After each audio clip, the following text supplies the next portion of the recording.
আজকের এই পরীক্ষার্থীদের সমাপনী সংবর্ধনা ও দোয়া অনুষ্ঠানে উপস্থিত সকল প্রধান অতিথি, বিশেষ অতিথি, আমন্ত্রিত অতিথি এবং আমাদের প্রাণপ্রিয় অভিভাবক, প্রিয় বড় ছোট ভাই বোনেরা এবং আমাদের শিক্ষার্থীরা,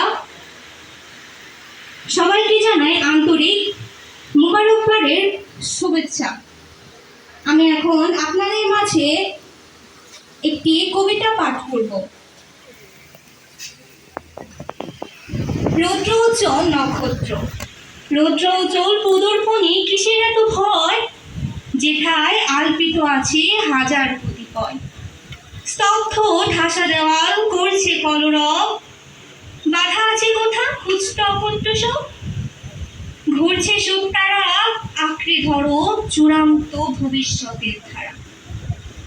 আছো যেথা পাবে না সেথা, মুক্তোর মাঝে লুকানো এক প্রকাণ্ড কীর্তিগাথা।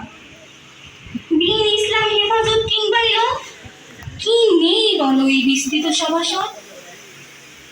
রহিয়াছ 10 বছর, বুঝিয়াছ হাজার কদর। ফুটিয়াছ ফুল, যেথায় চারাবা গ্লোরিয়াস স্কুল হইয়াছে আসল কুল। বাগানের এক ঝাঁক মৌমাছির পরাগায়নে লালিত হইয়াছ বহু বছর। এবার যে দিতে হইবে মাসুল সীমাহীন দর।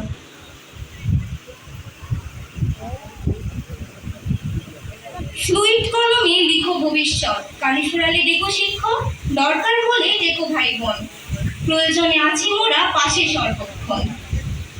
ঢাল হয়েছিলে বিপদে আপদে, তাই পুষ্পমাল্য জ্ঞাপন করি তোমাদের ক্ষণে ক্ষণে। যাবার বেলায় কান্না কিসের, আছি মোরা তরুণ দেশের ছত্রপক্ষে হইয়া স্বভাব মোদের, গর্ব মোরা তরুণ দেশে। ধন্যবাদ হাসনাইন হাফসাকে তাদের পরীক্ষার্থীদের বড় ভাই বোনদের উদ্দেশ্যে লেখার স্বরচিত কবিতা পাঠ করলেন।